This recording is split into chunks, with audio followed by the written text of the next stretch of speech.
Okay, so next up is called Batchelor from BlackBerry, and the title is One Windows Image to Rule Them All. Thank you. Hi there, I've been working for BlackBerry for about 10 years now. Been quite a veteran of it, and I'm an infrastructure specialist too, which is basically a member of the team that looks after our OpenNebula installation.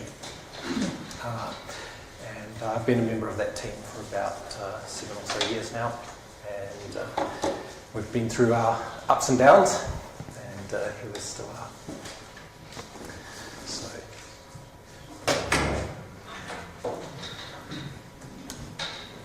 So one of the things we do is we have internal services that use our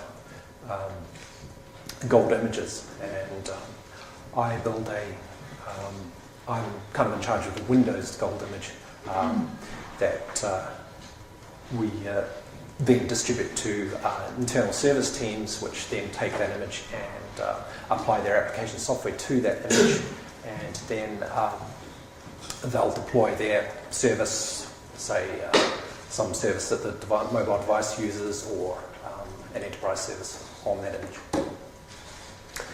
So one of the things we're very concerned about at BlackBerry is security, and we want to make sure that the images are pretty much always patched, and as soon as Microsoft come out with patches, we want to make sure that the images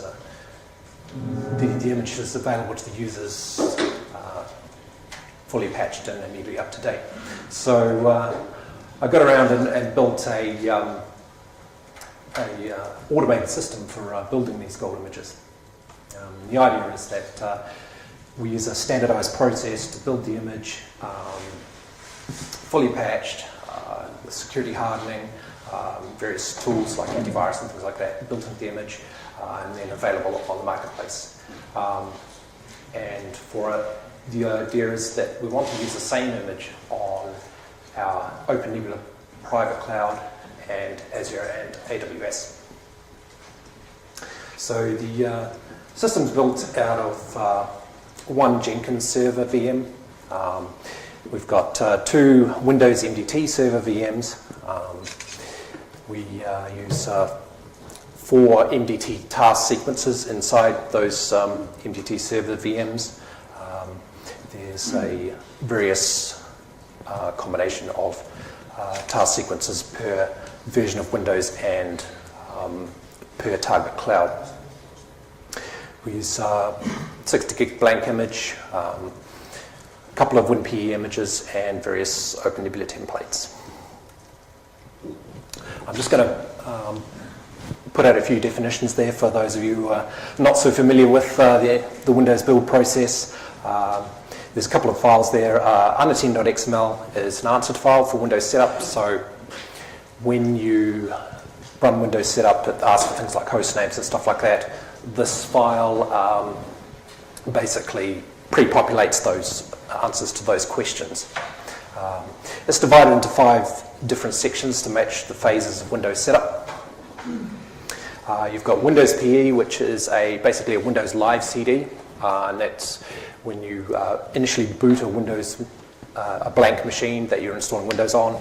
It will you boot this self-contained Windows installation off this CD, and then run setup to lay down the operating system onto the blank hard disk or blank image. This is an ISO file that's generated by MDT, and we import it into OpenNebula as a CD-ROM image. An MDT task sequence is a list of operations that is run when the Windows installation is running, so that you can customize, install patches, applications, scripts, commands, you name it, you can do it. An MDT deployment share is a directory that's shared over SMB that the build VM connects to during the build to retrieve scripts and applications packages. And then finally you have sysprep. MDT stands for Microsoft Deployment Toolkit. It's a free download from Microsoft that you use to automate Windows builds. And you have the final tool is sysprep, which is where you kind of, once you've built your system, you run sysprep on it to get it ready for to move the image to whatever cloud or hardware that it's going to finally end up on. Basically what it'll do is strip off all of the unique identifiers out of the image, so various keywords, this machine SID, that kind of stuff, and triggers hardware discovery to run at the next boot. And you pretty much, it's required and mandatory for an image to use this.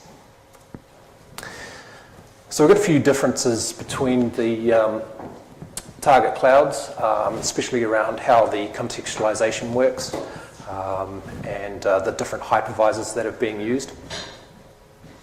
So on OpenNebula, in our particular installation, we use KVM on Linux. We use QCOW2 image format for KVM. We use context.ps1, although our context.ps1 has drifted quite significantly from the one that comes from with OpenNebula, and it's called from unattend.xml when the image boots. On Azure, the hypervisor is Windows Hyper-V, obviously. The image format they use is old-style Microsoft Virtual PC VHD, and it's about the oldest version you can find. The way the contextualization works is that network contextualization is done with DHCP, and the host name and various other things are set using a ISO image that's mounted to the VM at startup, pretty much the same way that OpenNebula works, although it is a different drive letter. On Amazon, the hypervisor is Zen. It's probably in Linux, I'm not entirely sure. The image format we use for uploading into AWS is RAW, so it's converted from QCOW to RAW at upload. And the contextualization method for AWS VMs is a AWS web service that's reachable from 192.168 APIPA address that your VM gets when it first boots up. And there's an EC2 config service which runs inside the VM, which talks to this web service and retrieves all the configuration data for it.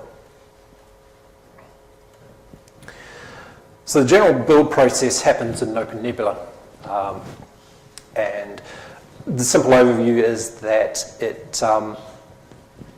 first thing we do is clone our blank QCOW2 image with one image clone. These steps are all run by the Jenkins server. The build VM gets booted off a special template that we've got, which basically has a WinPE to boot and the new blank QCOW2 image attached to it. Windows setup is kicked off to lay down Windows onto the blank image. And during the build process, the MDT monitoring service is queried by Jenkins to make sure that there's no errors thrown up during the build, and if that happens, then Jenkins will abort the job, and then you have to go and fix it. Windows boots up. Once the image is laid down, the VM reboots. Then the task sequence runs, and tools and patches are applied, hardening is applied. We then run conditional steps based on the target cloud. So for instance, for AWS, the EC2 config service is installed. For Azure, the Azure configuration script is run. For OpenNebula, none of the public cloud steps are run, obviously. Once the the task sequence is finished, the sysprec is run to generalize the image. The image is shut down, the VM is shut down. The image is set to non-persistent, and a verification VM is booted just to make sure that the image is bootable and everything works. And just some security tests are run as well. Then the image is converted and delivered to the target cloud. There was some tricks around contextualizing WinPE. When I first did this, I wasn't quite sure whether you could actually boot a WinPE live CD and actually have it see the OpenNebula context ISO. It turns out that actually works fine. Initially, on our configuration, we couldn't use DHCP, which is normally how WinPE works to pick up its network settings. The original versions of OpenNebula we had didn't support the Ethernet VNet type. WinPE needs network connectivity to be able to talk to the build server to download the OS and the configuration data and tools and applications, that kind of thing. And it must maintain that network connectivity during multiple reboots, for instance, during patch installation. WinPE is built with including PowerShell and required net libraries for PowerShell. And a stripped-down version of context.ps1 was created that just configures the network for WinPE. And that's called from an under10.xml fragment that's included in the additional files directory. The build VM, as I mentioned, must contact the build server before the MDT build script actually runs. In this case, a call to context.ps1 was added into the first logon commands before the LTI bootstrap is called. An MDT task sequence looks like this. That's the MDT GUI that you normally do your work in. We use a single task sequence per version of Windows, so there's one for Windows 2012 and there's one for Windows 2016. So the idea being that if we wanted to update or add an application in that image, we just do it once and then we can just trigger a build for all of the target clouds and it will all just work. There's a MDT user exit script which selects the proper task sequence. Normally what happens with MDT is that when it boots and runs, it actually asks the user for this, but obviously you want to have this fully automated. So we actually pass it in as a context variable inside the template. Well, actually it's on the one template instantiate command line to select the proper version of Windows and which version of the cloud we're going to build for. Steps for the specific target clouds are conditional based on the value of a build target context variable and also specified in the one template instantiate command line. For example, the AWS PowerShell toolkit is installed only on the images that are destined for AWS. And as I've mentioned, the Azure configuration scripts only runs for images that are going to Azure. Monitoring the build. Initially it was quite difficult to link up which VM is associated with which set of monitoring data from MDT. MDT has a monitoring service which tracks the progress of the build as it is happening, but we actually needed Jenkins to be able to monitor the progress of the build because the build is triggered from Jenkins. And it's possible for more than one build to run at a time. So this solution was, we ended up using the OneGate service to add a unique variable called the LTI GUID, which is a unique identifier per build. So what actually happens is that gets added to the VM metadata and then it's monitored from Jenkins. so that it can match up which set of monitoring data matches which build VM. The MDT monitor, it's done with a PowerShell script. That's the first step in the task sequence. The MDT monitoring script connects to the MDT monitor on port 9801 and retrieves the XML monitoring data and filters it for the matching LTI GUID.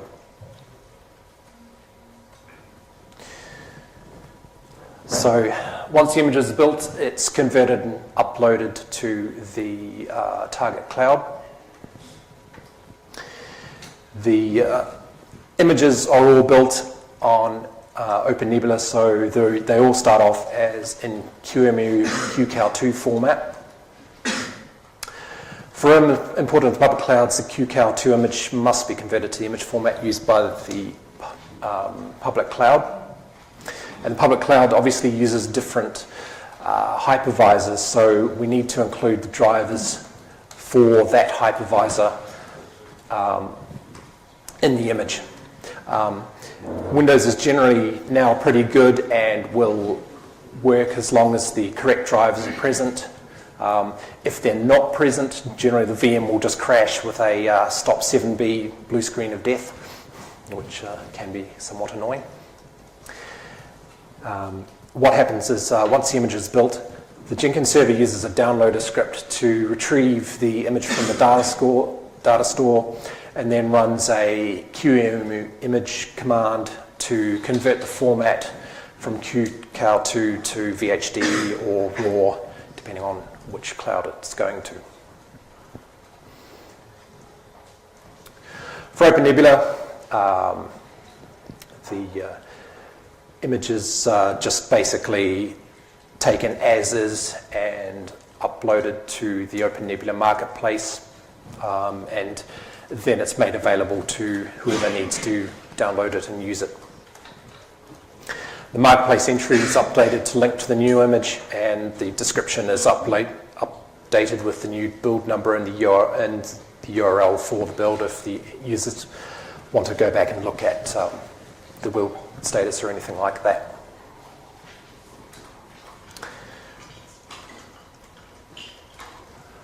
For AWS,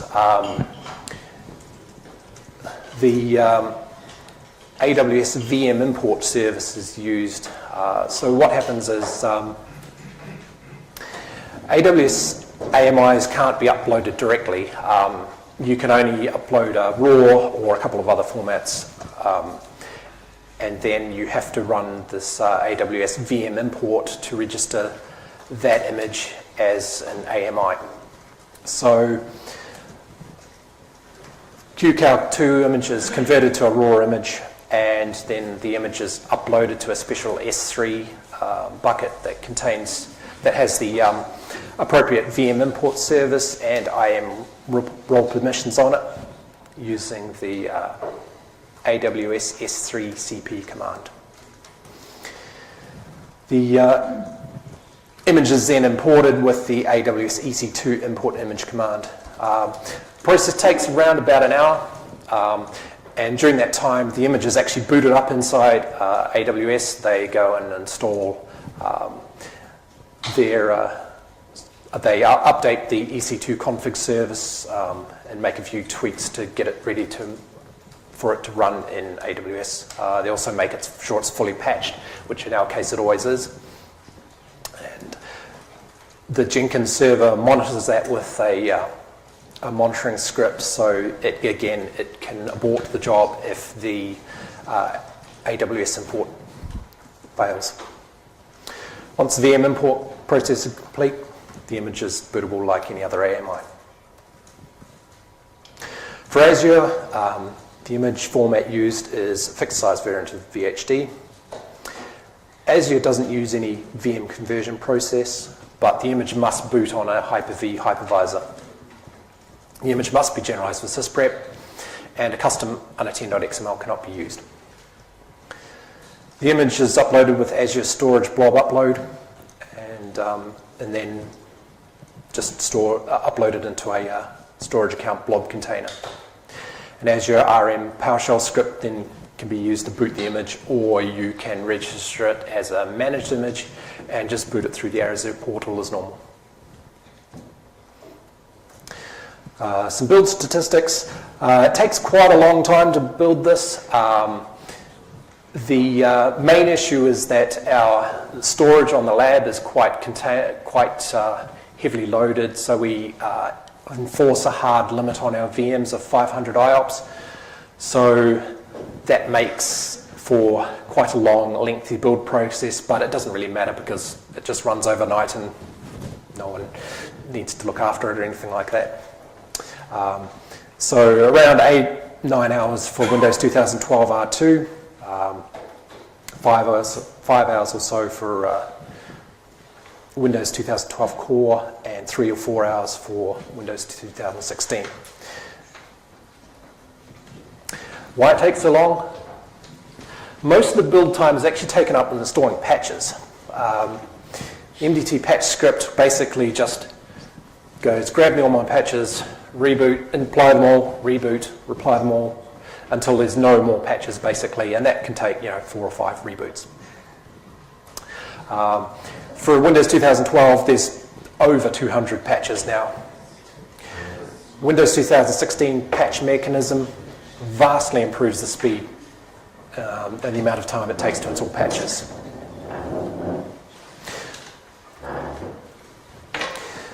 And then there was the case of the bad Microsoft update. So I came in one morning and discovered that build 43 had failed on a validation. It turns out that there was a bad Microsoft driver update, and they had replaced the Red Hat VirtIO network driver with some random third-party driver that I'd never heard of, which kind of was working but not really. And it caused my build script to, my verification script to fail.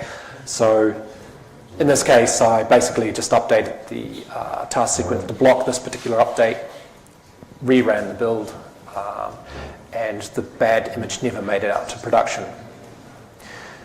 On the QEMU mailing list, it suggests that this particular update was causing issues with live migration, so unfortunately, glad it never made production. And then the update was removed pretty quickly afterwards, and it's no longer available. Thank you.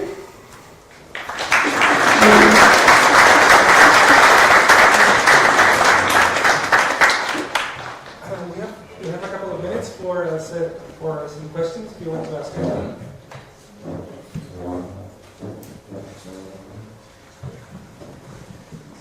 So maybe I need, how big are the images that you're building?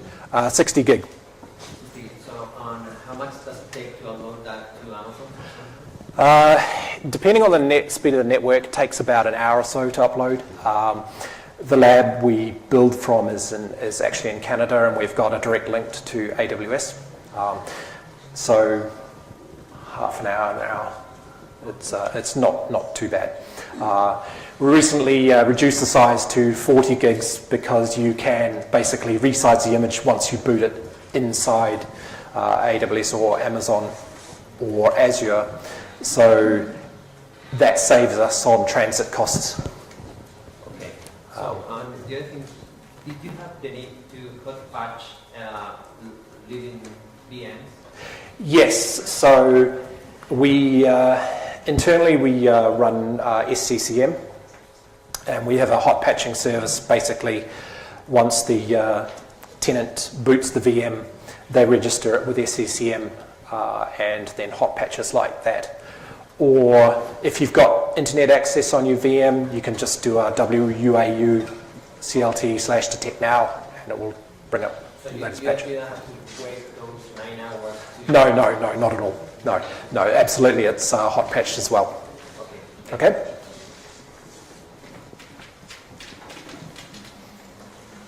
More questions?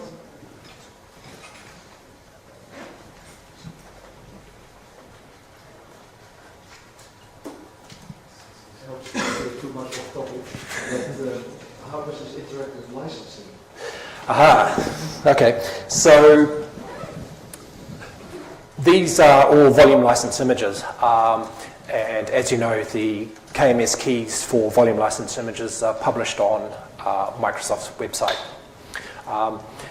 Depending on the license, for AWS, we typically use the built-in license model. So during the VM import service, they apply their volume license key, and then the license cost of the VM is included in the license cost of Windows is included in the hourly cost of the VM.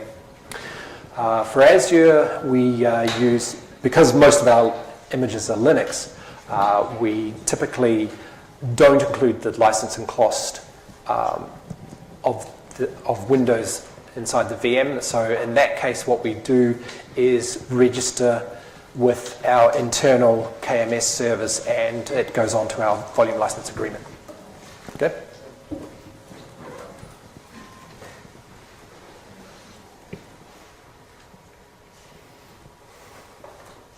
Any more questions?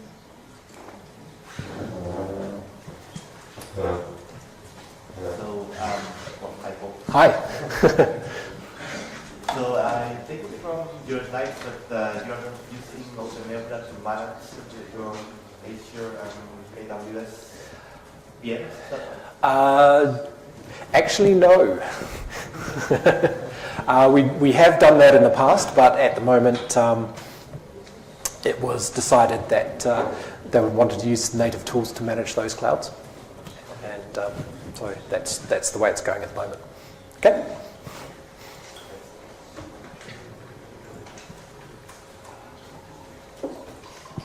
All right. All right.